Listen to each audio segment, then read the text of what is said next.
অমিল ম্যাচ শেষ না হয়। 4 বছর আগে শ্রীলঙ্কাকে হারিয়েছিল বাংলাদেশ, বৃষ্টি বাধার পরও এবার ম্যাচটাই ভাসিয়ে নিয়ে গেল অঝোর বর্ষণ। 312 রানের টার্গেট কতটা সম্ভব, আদৌ সম্ভব কিনা সে পরীক্ষা দেওয়ার সুযোগই পেলেন না বাংলাদেশের ব্যাটসম্যানরা। তবে শেষ ভাগে বোলারদের কৃতিত্ব যে ব্যাটসম্যানদের উজ্জীবিত করেছে, জাগিয়েছে উজ্জীবনী শক্তি, তা নিয়ে সন্দেহ নেই। একটা সময় যে শ্রীলঙ্কা রান পাহাড়ে চড়ার আভাস দিচ্ছিল, 350 রান হাতের মুঠোয় মনে হচ্ছিল, সেখান থেকেই রাশ টেনে ধরেছেন বোলাররা। শেষ 40 রানে নিয়েছেন 6 উইকেট, তার মধ্যে আলাদা একজন তাসকিন আহমেদ। 47 রানে 4 উইকেট নিয়েছেন, গড়েছেন ক্যারিয়ারের দ্বিতীয় সেরা বোলিং ফিগার। তবে সব ছাপিয়ে শেষ ওভারে ঢাকা এক্সপ্রেসের হ্যাট্রিক ম্যাচের হাইলাইটস। 50তম ওভারে তৃতীয়, চতুর্থ আর পঞ্চম বলে তাসকিন ফেরান গুণরত্নে, লাকমাল আর নুয়ান প্রদীপকে। একদিনের ক্রিকেটে 41তম আর বাংলাদেশের হয়ে পঞ্চম হ্যাট্রিক ম্যান তাসকিন।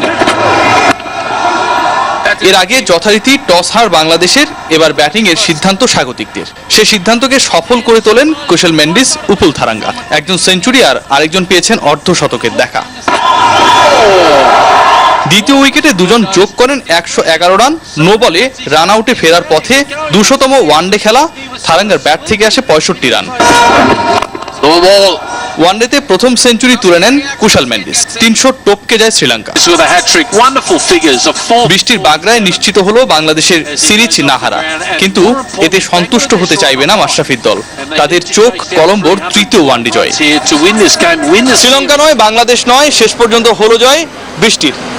পণ্ড হলো সিরিজের দ্বিতীয় ওয়ানডে। বাংলাদেশের লঙ্কার মাটিতে সিরিজ জয়ের প্রতীক্ষা, তাই কলম্বোর তৃতীয় ওয়ানডে পর্যন্ত। রিয়াসাদ আজিম, channel 24, Dambulla, Sri Lanka.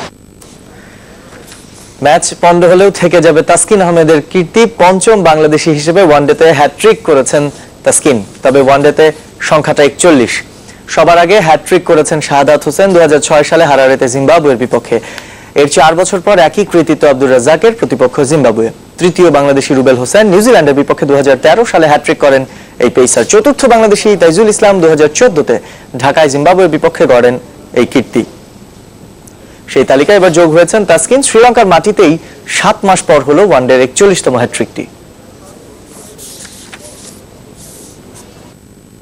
Emerging Asia cup, এক ম্যাচ হাতে রেখে সেমিফাইনালে বাংলাদেশ ও পাকিস্তান। নাসির হোসেনের সেঞ্চুরিতে নেপালকে 83 রানে হারিয়েছে স্বাগতিকরা। বাংলাদেশের 257 রানের জবাবে 174 রানে অল আউট হয় নেপাল। নাসির অপরাজিত 109 রানে, আর মুমিনুল করেন 61 রান।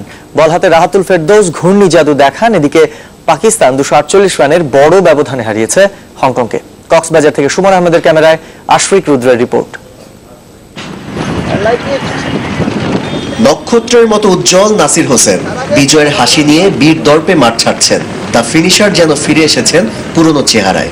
টস হেরে ব্যাটিংয়ে নামা বাংলাদেশকে ব্যর্থতার অতল গহ্বর থেকে টেনে তুলেছেন তিনি। শুরুতে ব্যর্থ আজমির আহমেদ। প্রথম ম্যাচে দুর্দান্ত হাফ সেঞ্চুরি করা সাইফ ফিরেছেন মাত্র 7 রানে।